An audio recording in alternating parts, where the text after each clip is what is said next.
Bitcoin se rapproche dangereusement de sa zone de rechargement de longue, soit le niveau des 53 000 dollars. On va analyser tout ça dans le live du jour. On parlera de la macro, on parlera du Bitcoin, d'Ethereum, on va analyser ça. On regardera un petit peu les altcoins, on regardera quelques indicateurs on-chain. Si vous avez des questions, eh bien, je serai là pour y répondre. On regardera aussi quelques altcoins. Si jamais vous avez des altcoins à analyser, on regardera tout ça ensemble. J'espère que vous allez bien, la team Crypto Squad. Donc aujourd'hui, on va faire ce live. On va commencer par parler un petit peu de la macro concernant bien, la macroéconomie. Voilà, on a Trump et l'Iran qui pour le moment, on n'est pas sur un accord officiel. On a des news qui sont un petit peu positives, mais pour le moment, le marché ne price rien du tout. Donc ce facteur-là, il est en attente. Et aussi pour le Clarity Act, qui est vraiment la loi crypto qui va faire bouger pas mal de choses. Malheureusement, là, il faudra attendre le 14 septembre, la reprise en fait du Sénat américain, avant enfin de pouvoir rediscuter cette fameuse loi qui est le Clarity Act. Donc actuellement, au niveau macro, on est plutôt en stand-by, concrètement. De toute façon, ça ne sert à rien de chercher, de donner raison à du bruit. Au contraire, s'il n'y a pas d'informations réelles, eh bien c'est qu'il n'y en a pas. Il ne faut pas aller en chercher. Donc ça, c'est un petit peu pour la partie macro. Si on regarde un petit peu le sentiment général des marchés, là on est à 37 sur l'indice de la peur, sur le Fear and Greed. On est toujours dans notre zone de peur, mais par contre, on voit qu'on se rapproche énormément là de notre zone de neutre. Donc c'est plutôt bon signe pour les marchés en tout cas. Après, au niveau des données on-chain, on voit clairement que là, ces derniers temps, c'était vraiment les shorts en fait qui dominaient. Si on remet, hop, on va remettre les deux là. Si on remet les shorts là, par exemple, on voit que les shorts dominaient au niveau des leviers.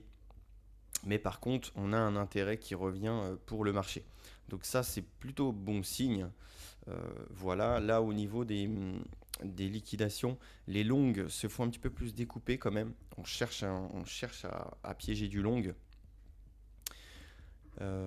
Voilà, on avait vu aussi que le Nasdaq, eh bien, il est sur des zones, euh, en fait, il est sur des zones de prix à surveiller parce que on a des zones très très intéressantes situées beaucoup plus basses. Voilà, situées au niveau des 28 000, déjà, on a des zones intéressantes. Si on passe un petit peu en 4 heures, là, on voit que, en fait, lui, le Nasdaq, il est venu chercher en fait sa borne haute, son VAH, et là, justement, il est en train d'osciller en fait entre le POC et la VH. Donc, il faut surveiller parce que si son FVG il fait bien son travail et il rejette le prix, alors là, il peut y avoir une continuation vers la VH. Par contre, à contrario, si on a vraiment rejet du EVG sans réintégration, alors là, le prix peut se diriger tout droit vers la zone qu'on surveille, soit les 28, soit à peu près les 28 900. Voilà, donc, et puis un petit peu plus bas sur le Nasdaq, on a des zones quand même qui sont assez intéressantes. On a vraiment des trous, des inefficiences. Donc toutes ces zones-là sont des zones que le prix aime bien revenir visiter. Si on regarde du coup un petit peu sur Bitcoin, on va prendre un petit peu de recul. Là, on est en weekly. En weekly, concrètement, là, on a un order block vendeur. On s'est fait rejeter par l'order block. Juste ici, là, tout ça, on s'est fait rejeter. On voit les mèches ici et ici. Et le prix est en train de clôturer sous ces deux VWAP monthly. Donc on est plutôt dans un scénario bearish. On voit clairement que la tendance, elle est baissière depuis déjà un moment, depuis septembre à peu près. Et donc là, le prix a de grandes probabilités de revenir en fait chercher toute cette zone-là. Toute cette zone-là, c'est des zones de liquidité, c'est des zones qui sont très très importantes. Et donc du coup, ça collerait avec, donc on a du creux de volume, en plus de ça, à ce niveau-là. Ici et ici, on a du creux de volume. Et on a justement en fait, un order block weekly. Et on a la zone de rechargement des longues. soit les 0,75 du Fibo. Si on tire le Fibo depuis le bas du mouvement jusqu'au dessus, en fait on est au 0,75. Donc c'est pour ça qu'avec toutes les données qu'on a actuellement, là sur Bitcoin, on est plutôt dans un scénario à privilégier, un scénario bearish. Voilà. Soit du coup un rejet comme ceci des VWAP, avec ici dans un premier temps la prise de liquidité, on revient prendre ces liquidités, et ensuite dans un second temps on vient livrer les dernières buy side liquidités avant de repartir à la hausse comme ceci. Ici on pourrait potentiellement trouver un bottom, il faudra bien sûr voir les réactions du prix parce que le prix peut également aller un petit peu plus bas pour piéger vraiment tout le monde. Donc ça c'est un petit peu le scénario qu'on voit sur Bitcoin. Sinon de toute façon il faudra surveiller cette zone de prix là, les 72 000 à peu près. Si on arrive à clôturer au-dessus de cette zone sans réintégration, juste avec un retest, alors là le prix a de grandes probabilités de revenir en fait travailler tous ces niveaux là. On avait un beau FVG avec en plus de ça un creux de volume qui correspond avec la VH, donc pas mal de confluence ici. C'est pour ça que ça serait une zone qui est intéressante parce que pareil, avant de revenir justement chercher toutes ces zones là, le prix peut également revenir bosser son FVG ici pour ensuite aller venir enfin récupérer justement toute cette liquidité là avant enfin de repartir à la hausse. Voilà un petit peu les scénarios qu'on voit. Donc c'est pour ça encore une fois on trade jamais par anticipation, on trade par confirmation. On n'est pas devin, on ne va pas prédire l'avenir nous. C'est pour ça qu'il faut vraiment attendre des confirmations avant de se positionner soit pour jouer un scénario ou le deuxième scénario. Alors, il faut toujours avoir plusieurs scénarios à jouer et il faut savoir aussi gérer son risque, son money management, etc. Parce que dans le trading, vous allez être rentable sur le long terme. En fait, il faut vraiment se mettre dans la tête que les pertes font partie du trading. Vous ne pouvez pas gagner sans perdre. C'est comme ça. Donc, c'est grâce à une suite de gains que vous allez devenir rentable sur le long terme. Vous allez peut-être avoir 2 gains perdants et par contre, la troisième position va être gagnante. Mais juste avec ça, ça vous permet d'être rentable. Voilà. Alors que du coup, vous aurez eu 2 pertes, mais votre troisième position va être en gain, donc va effacer vos pertes, plus va générer du bénéfice, donc vous êtes rentable. Donc c'est pour ça, voilà, le trading c'est un ensemble de toutes ces choses-là. Et il faut vraiment être minutieux, discipliné. Le trading c'est ça, hein. C'est un vrai métier.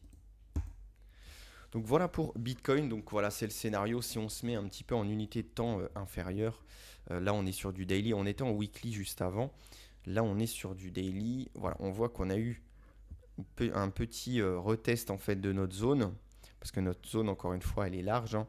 On a eu juste un petit retest, la prise de liquidité, et on s'est fait rejeter. On est revenu en fait travailler notre POC. Tout ça, c'est notre zone de POC en fait. Voilà, notre zone là. Donc pour le moment, on est toujours dessus. Par contre, on a clôturé en dessous de cette zone. C'est pour ça que là, du coup, on est en daily. Si on casse notre val comme ceci sans réintégration, alors là, du coup, les prochains objectifs seront certainement cette zone de liquidité là, soit les 58 000. Et ce qui peut potentiellement permettre de casser ce niveau-là et enfin aller chercher justement nos niveaux attendus.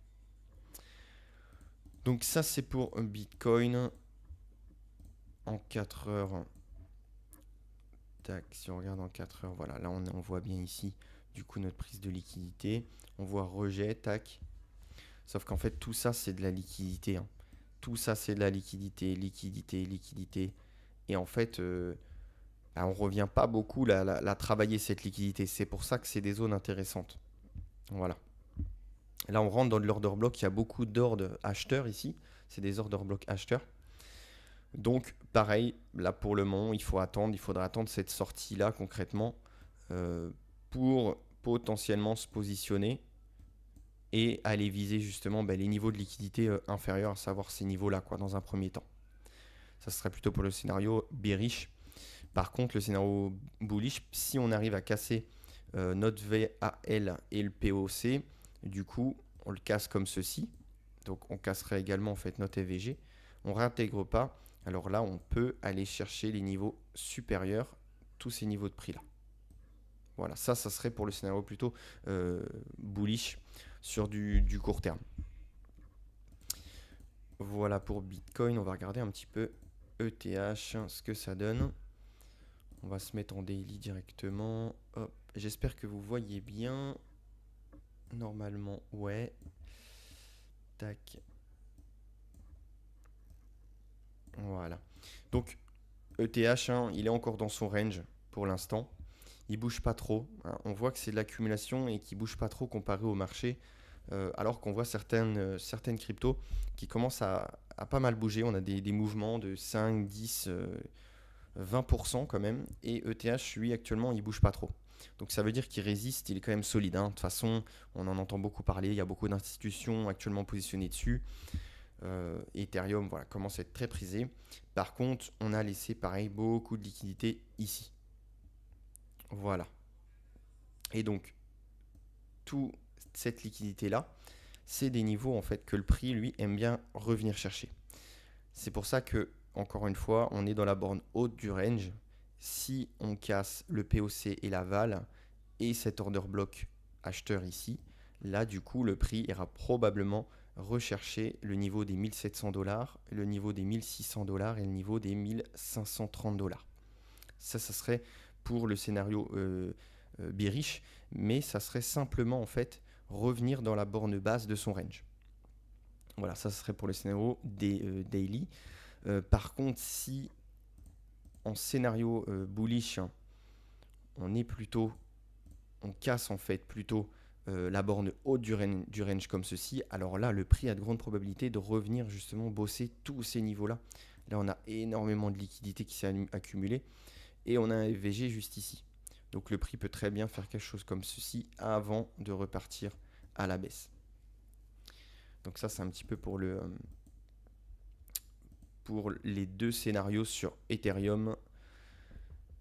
Je lis un petit peu vos messages en même temps. Tameyo, salut Tameyo, merci pour ton travail, tu as tout mon soutien.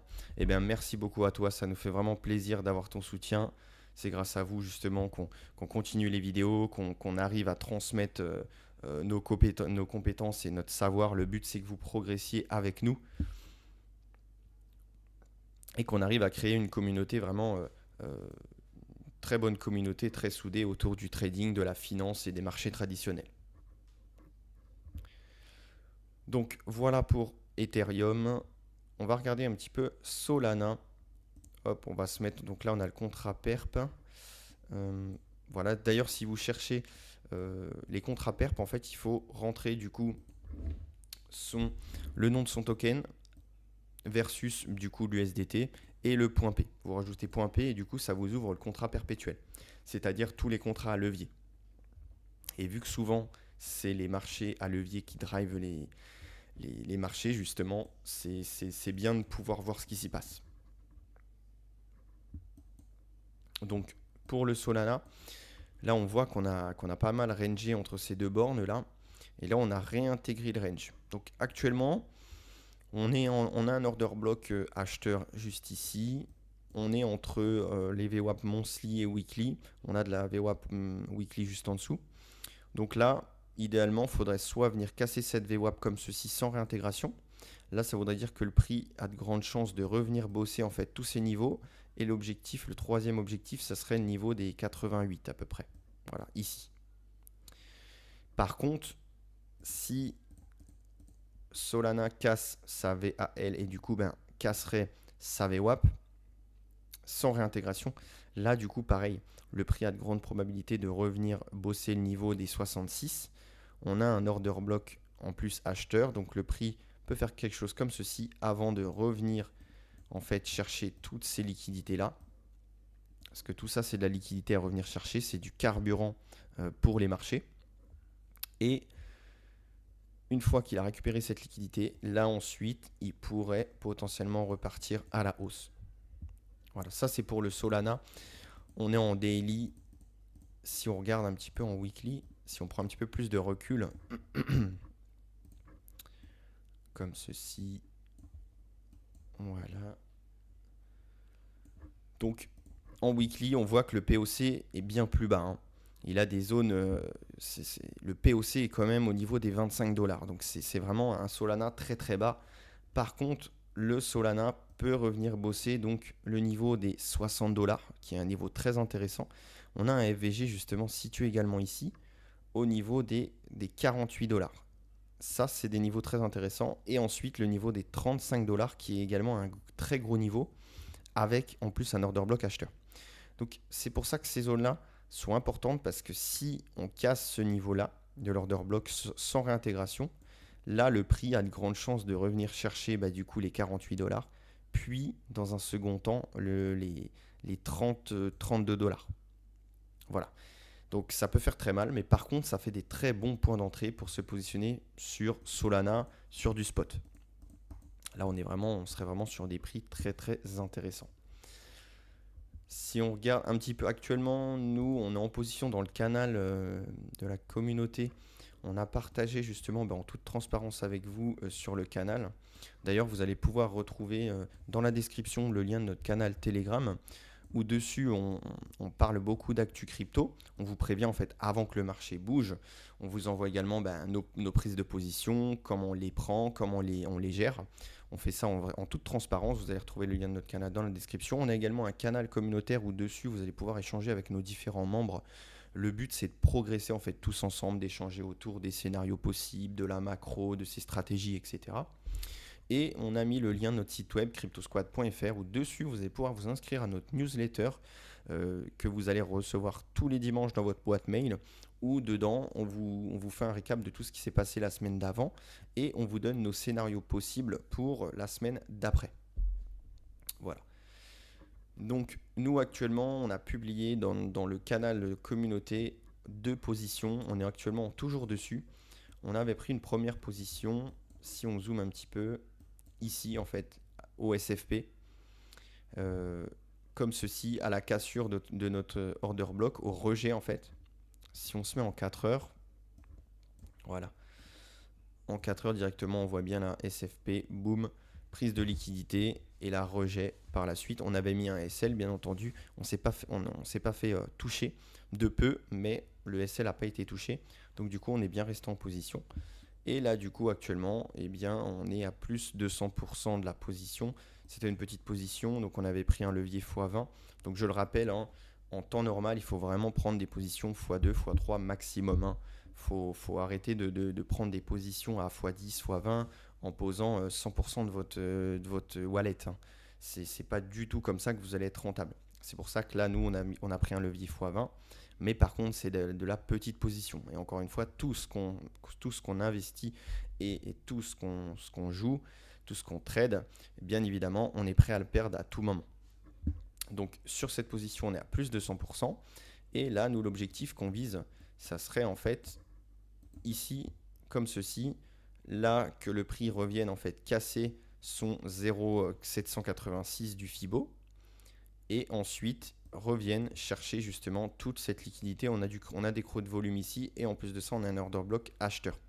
On a beaucoup de liquidité encore, donc ces zones de prix là seront nos dernières zones de TP. Ici, on aura un TP et un petit peu plus bas, on laissera courir un runner qui sera également notre TP. Voilà. Donc ça, c'est un petit peu, ça c'est pour notre première position qu'on a actuellement et qu'on a partagé avec vous justement en toute transparence sur le canal communautaire. On a pris une position hier soir parce que celle-ci, ça fait plusieurs jours qu'on l'a. Donc bien évidemment sur MEX, qui est notre partenaire, on n'a pas de frais de position. Donc c'est un avantage. Et on a publié hier, on vous a envoyé une deuxième position sur le fait.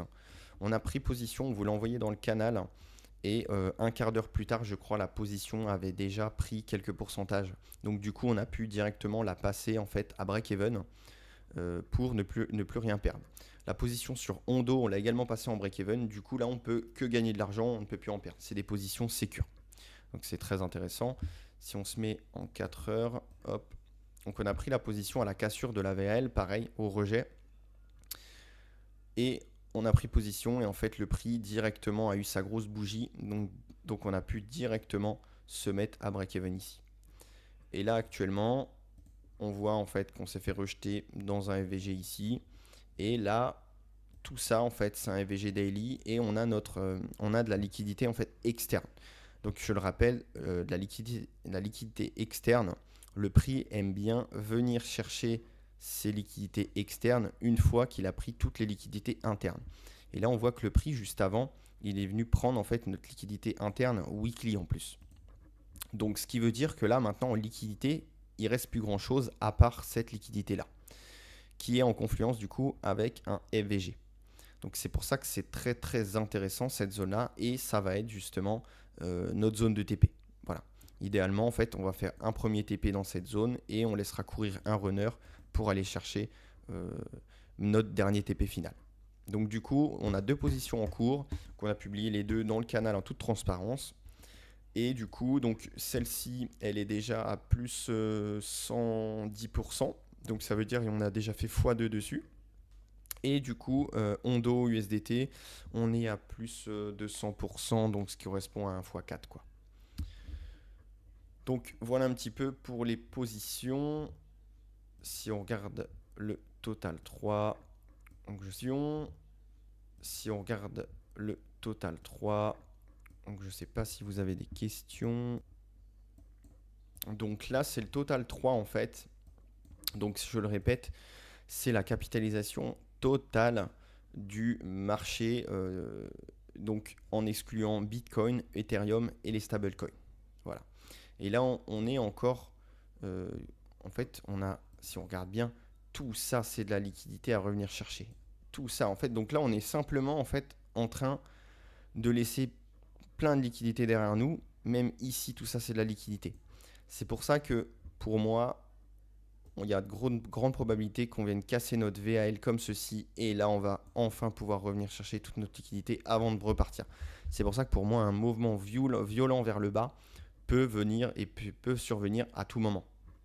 Que ça soit sur les altcoins, Bitcoin, etc. Si on regarde en daily, on est toujours dans notre modèle d'AMD qui est respecté pour l'instant. On a notre accumulation, notre manipulation, on est toujours dedans. Donc le prix peut également faire un dernier flush comme ceci pour piéger tout le monde. Il peut même revenir faire une petite bougie ici pour prendre sa liquidité externe avant enfin de repartir vers le haut et marquer un bottom. Et ensuite, il rentrerait dans la phase d'expansion où là, les altcoins vont vraiment littéralement exploser à la hausse. Et là, il y a beaucoup de gains à prendre. Donc, il faut vraiment être positionné au bon moment. Voilà pour la vidéo, le live du jour. En tout cas, merci à tous pour votre soutien. J'espère que ce live vous a plu. J'ai pas vu d'autres questions pour le moment. Si jamais vous avez des sujets que vous souhaiteriez qu'on aborde durant les lives, n'hésitez pas à les mettre en commentaire. Hein. Ça nous ferait justement plaisir d'avoir des idées à pouvoir partager avec vous. N'oubliez pas de vous abonner à la chaîne. Ça nous fait vraiment plaisir.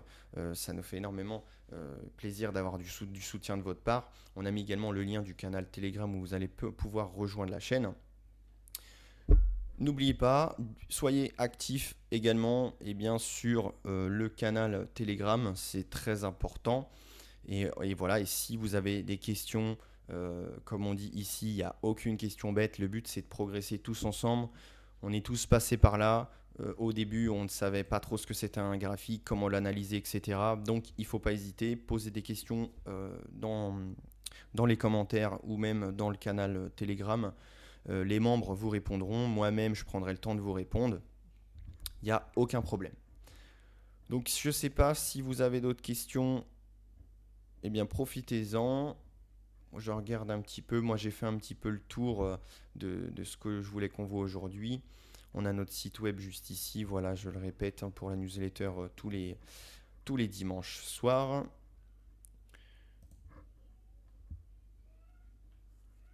Là, je voyais, il y a un petit peu Link qui est en train de sortir un petit peu du lot actuellement. Chainlink. Voilà, on voit un petit peu ici. Très très intéressant le Link. On a fait une vidéo sur la chaîne d'ailleurs si ça vous intéresse. Très bon projet à suivre. Et bien en tout cas, merci à tous. On va pas s'éparpiller plus loin. Et on se dit à bientôt pour une prochaine vidéo, un prochain live sur Crypto Squad. N'oublie pas de t'abonner à la chaîne. À bientôt.